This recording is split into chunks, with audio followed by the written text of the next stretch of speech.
آج ہمارے سامنے بڑی مصیبت ہے کہ آج ہم مارے جا رہے ہیں کس جرم؟ آج ہم مارے جا رہے ہیں، ہمارا جرم یہ ہے کہ ہم مسلمان ہیں، اور تو ہمارا کوئی جرم نہیں۔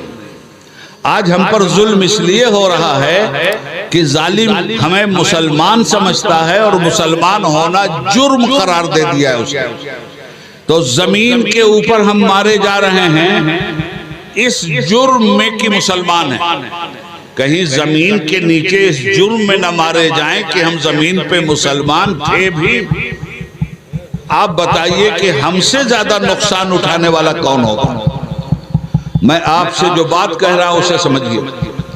اختلاف ایک دو جگہ ہے، اور یہ اختلاف ختم کیسے ہوگا؟ اختلاف نہیں ختم ہوگا۔ اختلاف کے ختم ہونے کے لیے، اور لفظ اتحاد کیا ہے بھائی؟ اتحاد بالکل بے معنی لفظ ہے اگر اتحاد ہو تو۔ لفظ اتحاد اس وقت پاورفل بنتا ہے، اس وقت بامعنی بنتا ہے جب اختلاف رہتے ہوئے اتحاد کسی نقطہ مشترک پہ ہو جائے۔ آپ کہتے ہو عقیدے میں اختلاف، رکھو اختلاف اپنا، آپ اللہ کے ہاں اپنے عقیدے کا حساب دو گے، ہم اپنے عقیدے کا حساب دیں گے۔ آپ کہتے ہو مسلک کا اختلاف ہے، رکھو اپنا اپنا مسلک، آپ اپنا مسلک لے کے جاؤ گے، ہم اپنا مسلک لے کے جائیں گے۔ ہم بھی جانتے ہیں کہ مسلک میں اتحاد نہیں ہو سکتا، مت کرو، کرنا بھی نہیں، مگر مجھے ایک بات بتائیے کہ مسلک دین کے تابع ہے یا دین مسلک کے تابع؟ مجھے صرف ایک بات بتا دیجیے، دین مسلک کے تابع ہے یا مسلک دین کے تابع؟ مسلک ابو حنیفہ کے تابع اسلام نہیں ہے، اسلام کے تابع مسلک ابو حنیفہ۔ مسلک شافعی کے تابع اسلام نہیں ہے، اسلام کے تابع مسلک شافعی ہے۔ مسلک حنبلی کے تابع اسلام نہیں ہے، اسلام کے تابع مسلک حنبلی ہے۔ مسلک مالکی کے تابع اسلام نہیں ہے، اسلام کے تابع مسلک مالکی ہے۔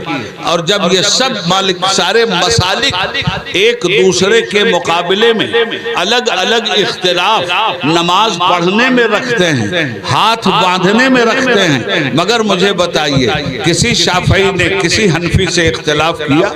کسی حنفی نے کسی شافعی سے اختلاف کیا؟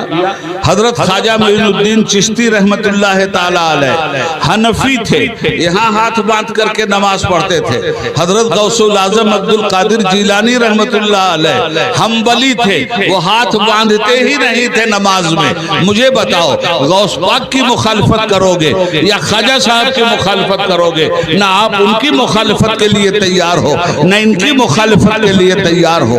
تو وہاں اگر مسلک کی بنیاد پر اختلاف نہیں ہو رہا ہے اور یہاں مسلک کی بنیاد پہ اختلاف واقع ہے، تو میں کہتا ہوں یہاں کر لو مسلک کی بنیاد پہ اختلاف، مگر کچھ نقطے مشترک بھی ہیں جن پر اتحاد ہر مسلک کو کرنا پڑے گا اپنے اپنے مسلک کے تحفظ کے ساتھ۔ یہ مجھے بتاؤ مسجد قدر مشترک ہے یا نہیں؟ دین قدر مشترک ہے کہ نہیں؟ سبھی نہ کلمے کے دعوے دار ہیں، ہر مسلک والا نہ کہتا ہے ہم صحیح ہیں، تو غلط کون کہہ رہا ہے اپنے آپ کو؟ تو جب سب کے سب کہہ رہے ہو کہ صحیح ہے تو فیصلہ تو وہاں ہونا ہے نا کہ کون صحیح ہے اور کون غلط ہے۔ اچھا چھوڑو مسلک کے جو اختلافات ہیں اس میں مت کرو اتحاد، میں کہتا ہی نہیں آپ سے اتحاد کے لیے، مگر یہ بتاؤ کیا مسجد کے نام پر اتحاد کرو؟ مسجدیں اگر جلائی جا رہی ہیں تو انہیں بچانے کے لیے اتحاد کرو گے یا نہیں کرو گے؟ قرآن کریم کی بے حرمتی ہو رہی ہے اس کے لیے اتحاد کرو گے یا نہیں کرو گے؟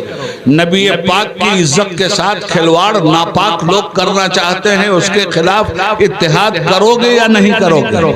اوقاف کا ترمیمی بل آیا ہے، آج آپ دیوبندی بریلوی شیعہ سنی چلا رہے ہیں، میں بار بار اس بات کو 1984 سے چلا رہا ہوں اور چیخ چیخ کر پورے ہندوستان میں کہہ رہا ہوں کہ مسلک میں کوئی اتحاد نہیں ہو سکتا، تحفظات مسلک کے ساتھ ان مسائل میں ضرور اتحاد کرنا پڑے گا جو مسائل ہمارے تمام لوگوں کے بیچ میں قدر مشترک کی حیثیت رکھتے ہیں۔ مسلم پرسنل لا ہمارا قدر مشترک ہے، اوقاف ہماری قدر مشترک ہے، مسجدیں ہماری قدر مشترک ہیں، قرآن کریم کی عزت ہماری قدر مشترک ہے، رسول پاک کی حرمت ہماری قدر مشترک ہے، ہماری جائیدادیں ہماری قدر مشترک ہیں، ہماری عورتوں کا تحفظ ہماری قدر مشترک ہے، ہمارا نقاب قدر مشترک ہے۔